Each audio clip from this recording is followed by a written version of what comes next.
Welcome to Business Influencers. Hope everyone is having a great week. Again, we are well into almost our 60th episode here with Business Influencers since we started this show back with TALRadio back in October of last year. So it's been over a year now. And we are so excited that each week we get to bring in subject matter experts sharing their words of wisdoms and insights, allowing you to get to decide what they share means to you and your business to take to the next level. Again, we highly recommend anybody that's listening to share this show with your peers and others in your organization as a way to help them do the same for themselves. And if you have any questions or feedback, or would like to see certain types of content that can help move you along, reach out to us at chris@christophersalem.com. Again, the show airs each and every week at the talradio.org website, as well as Spotify, Apple, and our YouTube channel at TALRadio. So I'm so excited. Again, our show is being brought to you today by Alumni Direct. Alumni Direct is a new social media community platform dedicated to bringing alumni together from all different generational types, an opportunity to rekindle old relationships and perhaps meet new people for the first time. This takes all the noise out of social media. Why? Because it's a membership program. Yes, you're paying a small monthly fee, but you eliminate all the notifications and all of the hype and all the stuff that a lot of people do not find encouraging when they go onto social media. This is an opportunity to share content in different ways and opportunities to take advantage of a wide array of different membership programs that otherwise would not be available to you outside. And this is also a great opportunity where maybe perhaps you'll land your next job opportunity or start a new business venture with someone. Check them out at alumnidirect.com. That's alumnidirect.com. Well, we have a great show for you today. We're going to be talking about why influencer marketing works. And as all of you know, I'm all about influence. I love influence, setting yourself up to be a trusted advisor. And this is a topic that really hits home for me. And I'm looking forward to hearing this gentleman share today in this particular area, as he is a marketer and a true influencer himself. With that being said, our guest today and our subject matter expert, his name is Yash Chavan. He is a marketer at heart and founder of SARAL, an influencer marketing platform that helps brands work with social media creators in the simplest way possible. Over the last few years, Yash has spent time understanding the fundamentals of marketing and growth. He now works with brands all over the world to help them build an influence-driven growth channel. And without further ado, we welcome Yash Chavan to the show. Yash, how are you doing today? Thanks, Chris. Lovely introduction. Doing great. How are you? Doing great. Well, it's such a pleasure to have you here. I'm so excited to hear about influencer marketing. So before we get into why influencer marketing works, let's see if you could share with us what exactly is influence marketing and why is it so necessary, especially in today's environment? For sure. Yeah, I think fundamentally speaking, we live in like a low trust society nowadays. Back in the old days, I used to leave your key under the doormat and trust your neighbor. Now it's kind of becoming less and less trustful. So influencers kind of are this one small pocket where whom people still trust. And it's funny because it might be an influencer whom you've never met, whom you've never seen, whom you don't really know beyond like social media stuff. But then because they are an expert, because they talk about a certain topic, for example, you as a consumer, you end up trusting them, right? And that trust is also valid because they've constantly been giving you value.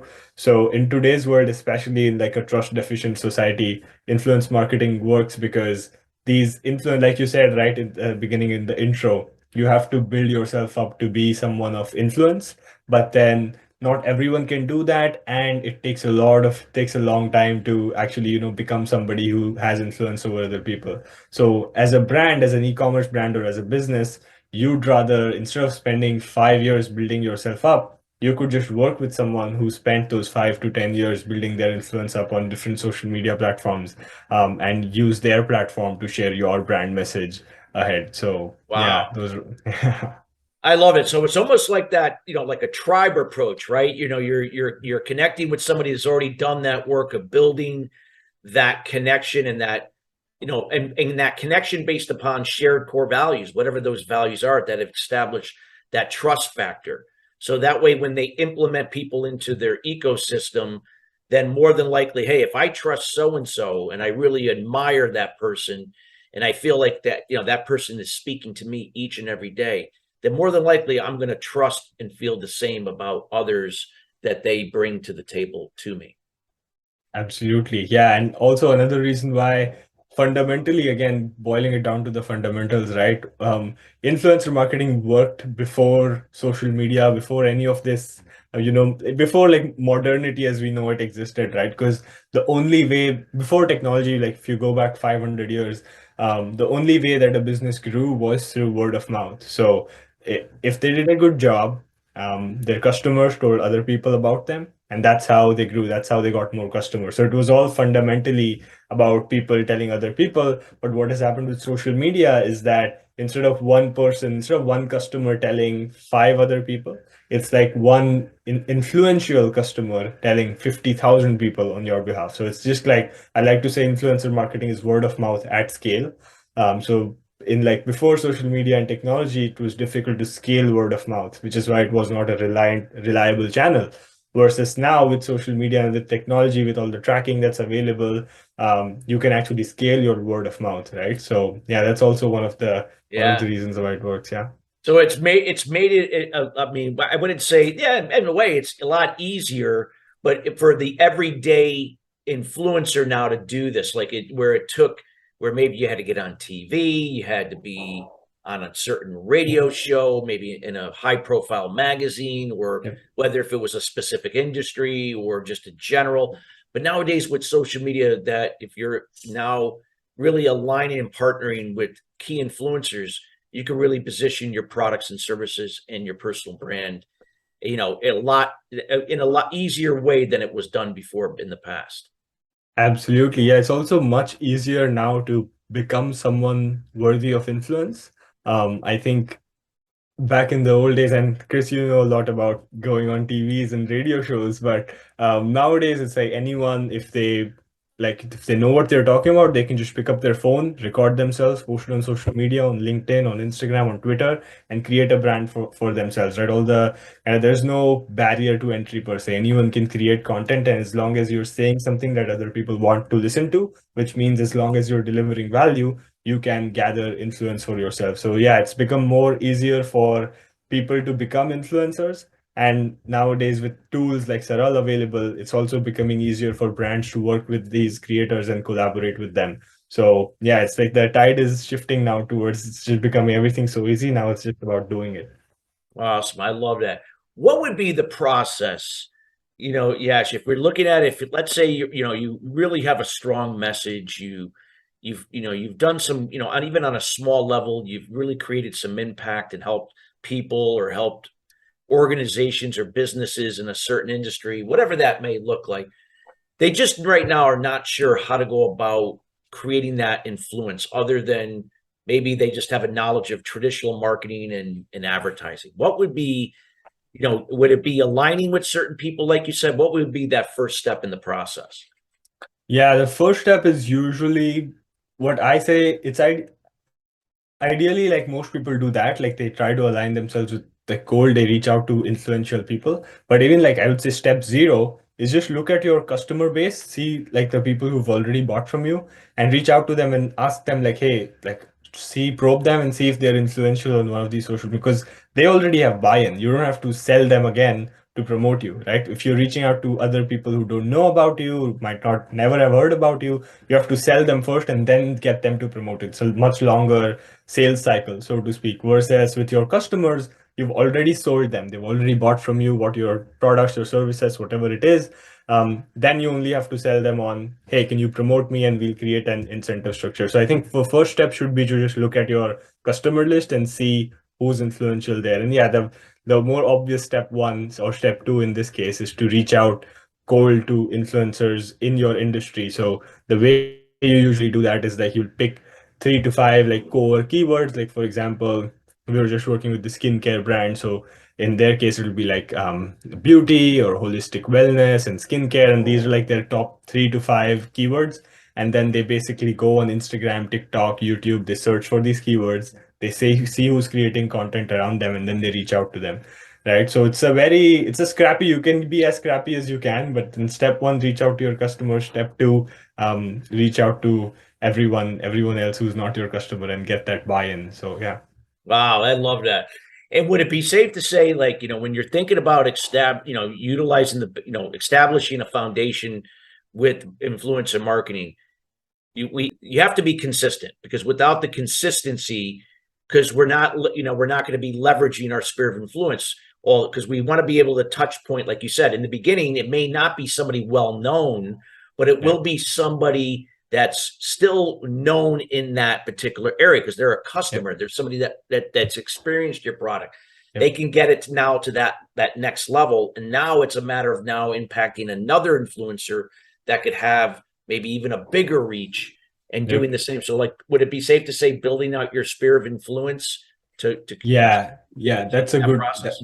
that's a good term actually. So yeah, you always have to start small. And in fact, I won't even nowadays, it's like people tend to trust the more famous people less. So for example, what recently happened with this company called Beyond Meat, they're like a vegan meat company, and they collaborated with Kim Kardashian as a taste ambassador, and it backfired badly because a lot of people are like, hey, she totally does not eat this. This is just inauthentic. Versus, on the other hand, what they could have done was they could have collaborated with, like, I don't know, small influencers on Instagram who are like vegan influencers or vegan athletes, and made them ambassadors. That would have been so much more trustworthy to their market than, working with someone super popular Yeah. like a Kim K, right? So yeah, I won't even say like build your sphere to get to the next level. It's like just build your sphere, and as long as it's the 1,000 true fans concept, right? It's like as long as you have 1,000 people who really, really love you, you don't need the millions in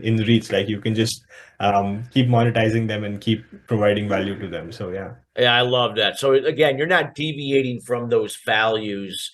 Mm. Like you said, this is authentic. This is genuine. These are people that really believe in your product. They use the product. It's not that they're just doing this because you're paying them thousands of dollars or millions or dollars to Yeah. do so. Yeah. That these are people that firmly support your product and use it as well. Yeah. In there, I also have this concept of like influence versus influencer. I think nowadays, like we said, with social media, the barrier to become like an influencer or get followers on social media is so low. That's a good thing. It's a great thing. But then it's also it has its own negatives, right?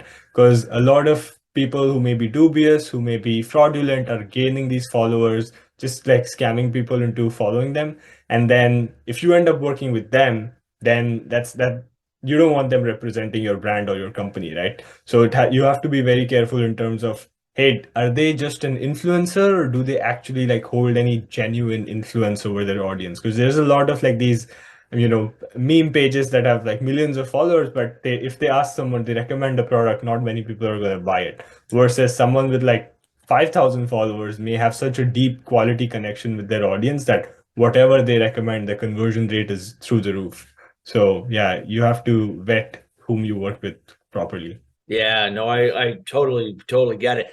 And what would you say, like, in terms of the time frame, is this something that do you recommend having a strategy in place, something that can be written down, something they can follow, like, so this way they know exactly what do I have to do to use this influence in marketing to my advantage to grow my brand and business every day, every week, every quarter or month, every quarter, and so on, to kind of build upon that momentum. Yeah, I have a system for social media influencers. I call it the 6-step system for predictable influencer marketing. Basically, step one is to find the right creators, so that in that it's like reaching out to customers, reaching out to new people. Step two is doing the outreach. So actually actually step one is finding, step two is the outreach. Step three is creating your offer. So what are you gonna offer them? Because nobody, regardless of, they might propose about you once or twice, but as long as there isn't like a mutually beneficial relationship there, as long as you have nothing to offer, then it's not going to be consistent for you. So you have to create an offer. In the case of e-commerce, it's usually like a percentage affiliate commission or a free product. In other cases, like for example, in service businesses, it's like either a retainer or a percentage of what, like a referral commission, right? So you create your offer, like what do I have to offer them? And then step four is actually doing the deal, like shipping the product, for example, in case of e-commerce, right? Sending them the free stuff, making sure that they really, really like it. Step five is performance tracking. So now that you have an established relationship, now that they're posting about you, we have to be results driven, right? So we have to make sure that they're posting and it's actually getting a sales. Because without that, then it's all just vanity at the end of the day, right? If there's no sales behind it. Once that's done, if you follow these five steps, you're pretty much covered. You have like a good influencer program. But step six is the most critical, and it takes you from good to great. It's called relationship building. So you can have transactional relationships with as many people as you want, but it's not gonna, like, you really get like the last 20% of extra juice from those few relationships that you have with these influencers. So step number six, and it's like I can't really like break it down into a science, it's more of an art. So you have to build relationships with the good ones and make sure that they're happy and they'll reciprocate. So yeah, those were my six steps, and you have to systemize this. So like you said, like every day, I recommend my brands, like every day you have to find like at least 25 influencers that you're reaching out to, and every week you basically collaborate. You reach out to 100 people. Every week you ship these many products. Every week you're tracking performance of at least whoever who's posting about you, right? Every month you're investing into relationships. You're making sure that they know who you are. They know that your influencer program is still active. You just randomly send them a free product or like a gift or a freebie or something, right? So to keep that going, so you have to set these systems. So you can just add it in your calendar basically, and create that repeatability for you. That will get you to the actual predictability. Because what a lot of brands do, like you said, they create a strategy, but then the execution is so weak. They do it for 2, 3, 4 weeks, but then they stop, then they drop some steps or they forget something, right? In that case, then it just, and then they conclude that it does not work. But it's not that it does not work, it's like you did not do the work, right? So you have to put in the reps every single day, every single week and month and quarter, and that's how it compounds over like 3 to 6 months. So you have to stick to it. Yeah, I Yeah. love that. The consistency is so important. And would it be safe to say, like, it's not like, hey, Instagram is the primary place because that's where a lot of influencers tend to be. Your audience may be more geared towards LinkedIn or something. So can you talk about the importance that, it's not because Instagram is known for a lot of influencers, doesn't Yep. mean that's going to be your audience. It could be LinkedIn, and that might be the lead for you. Absolutely. Yeah. A lot of brands, that's a good point. A lot of brands confuse influencers for being on Instagram or for being on TikTok nowadays. But it's so much more about where your potential buyers are than where you think the influencers are. Because wherever your buyers are, there are influencers who influence those buyers. So if you're a B2B, it's more likely going to be on LinkedIn. If you're more of a consumer brand, then yes, Instagram and TikTok. If you're more of like a mission driven, then maybe Twitter is the right place, because Twitter is more about like advocating for certain things and putting out tweets and stuff like that. So again, it depends where your audience is, and then you can only, so don't be romantic about a platform just because Gary Vee came on your Instagram and said, hey, TikTok's the next big thing. Does not mean that you have to be there. You have to be wherever your customers are. This is like marketing 101, but people throw that out the door when it comes to like social media. They want to chase the next big hottest thing, and instead of chasing their customers. But those who follow their customers win. So yeah. Wow, I love it. I love it. And like I said, with social media, you can have access to anybody in the world, right? We're Yeah. not, it's not like the days where we had to go to just a trade show overseas or be in a magazine, and hopefully the magazine reached, somebody over in Asia or something like that, the way the Yeah. exposure. I remember those days because I'm dating myself. Yeah.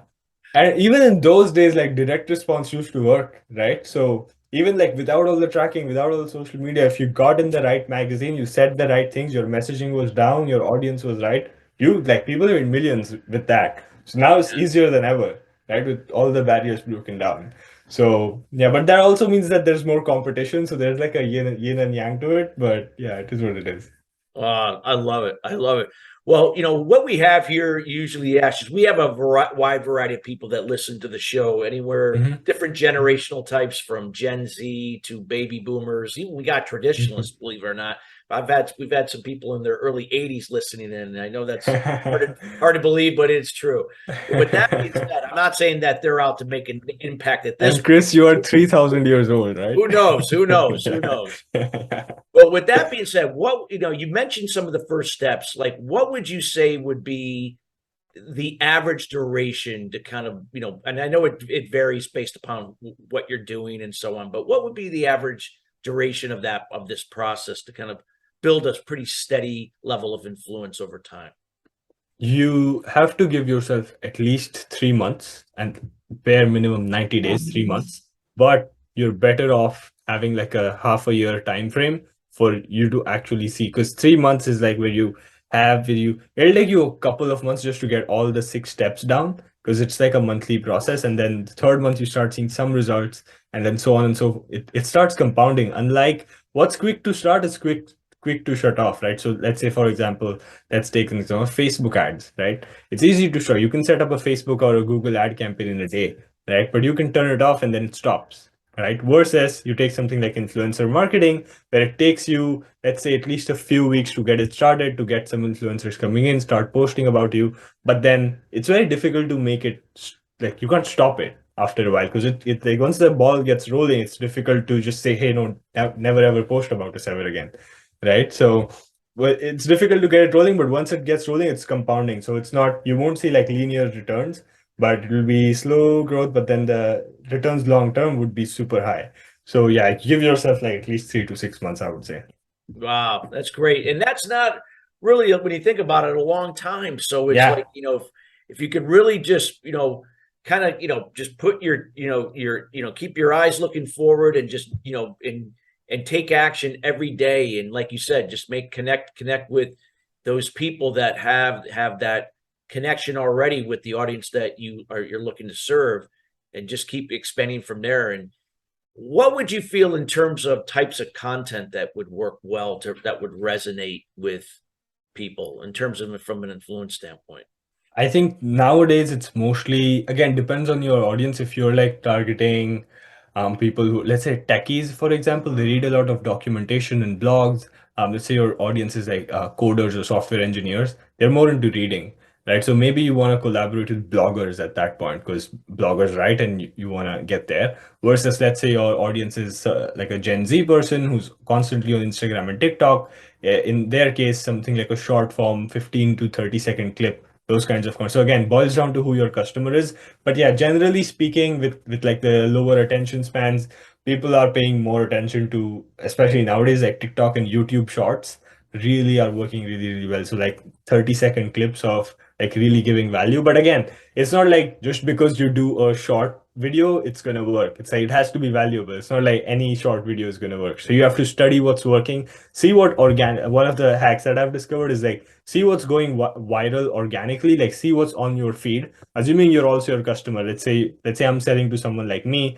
Let's say I'm selling to e-commerce founders, right? I follow everyone that the e-commerce people are following, so I see what's working on my feed anyway. I see, okay, this is the kind of content that's working, then I just reverse engineer that and see how that fits my brand, right? And then you just do that. So yeah, the best kind of content, just see what's going viral organically and actually understand your customer. Are they like on YouTube? Are they on TikTok watching short form content? Are they just not watching video? They're like in, on like some deep forum on like a subreddit, just reading long threads. In that case, your content would vary. So yeah. Wow. I love this. I hope everybody's listening, taking notes. And there's a lot of great information here. And we're going to give you an opportunity later to get here shortly, because we're getting towards the end of the show, to reach out and how you can get in contact with Dash and his team and how they could help you in this particular area, because this is highly valuable, especially in today's world where there's just so much noise out there. And this is a way, influence marketing that I strongly stand behind, is a way to really gain that momentum and take your brand and business to the next level, whether if you're an individual or a business in general. Yash, you have shared so much quality information here. I know we could do another show easily, and cover. We Yeah. only hit the tip of the iceberg, but Yep. I want to make sure that people have an opportunity to get to know you and your team and all that you do in this particular area, and helping them to really navigate this, and to make it simple, make it not as complex, point them in the right direction, and help them in this area. What are the best ways that people that are listening, those that will be listening later, that they can reach out to you, get in contact with you, or any other place that you may be where they can check you out? Yeah, best place is just LinkedIn. So search for my name, Yash Chavan, and you'll find me on LinkedIn. What we do is we basically help brands and businesses get to their first 50 influencers within the first 90 days. So I give you that 3 months period. It's pretty intense what we do. So it's like a super hardcore process, but it's all done for them. So what I discovered was that the hardest part for any business to get going with influence to actually create that system. It's like escape velocity, that getting a rocket from the ground to the atmosphere is the hardest part. And after that, it's like coasting through space, right? Easily. So we do that. We take them from 0 to 50 and we give them all our secrets. We don't like hide anything, like, because we are not an agency. We also have a software tool. So in case brands want to DIY, they want to follow the 6-step system that I shared on the podcast, they can go to getsaral.com at SARAL.com. And they can check us out. It's a free tool. You can sign up and start using it, start building your influencer program right away. But yeah, feel free to, even if you don't sign up, it's okay. Just say hi on LinkedIn. We're going to encourage people to sign up right away. Yeah. Well, Yeah. Yash, I want to thank you so much for taking the time. I know, you have a busy schedule, and it's in the middle of the evening where you are. And, I know you service so many clients all over the world, and we want to thank you for taking the time to be with us here on Business Influencers. Thank you so much for your time today. And we highly encourage everybody to reach out to Yash and his organization and at least have a conversation about how he can potentially help you where you are in your business. Thank you, Ash. For sure. Thanks, Chris. Loved being on your show. Thank you. And listeners, we want to thank you each and every week for joining us. Again, if you have any questions or feedback, feel free to reach out to me at chris@christophersalem.com. Highly encourage you again to reach out to Yash. For any reason, if you do reach out to me with anything that you're looking for information for Yash, I will make sure that that does get to him and his team to get back to you. And again, take advantage of this opportunity. This is a great way to really start elevating your business and your brand to the next level. It doesn't have to be complicated than it already is when you have someone that understands it and does it on a day-to-day basis. So highly encourage you to reach out. Thank you so much, everybody. Again, we have to get going, but when we come back next week, we'll have another great guest sharing their words of wisdom and insights to move your business and personal success to the next level. Till then, everybody, have a great rest of your week and talk soon.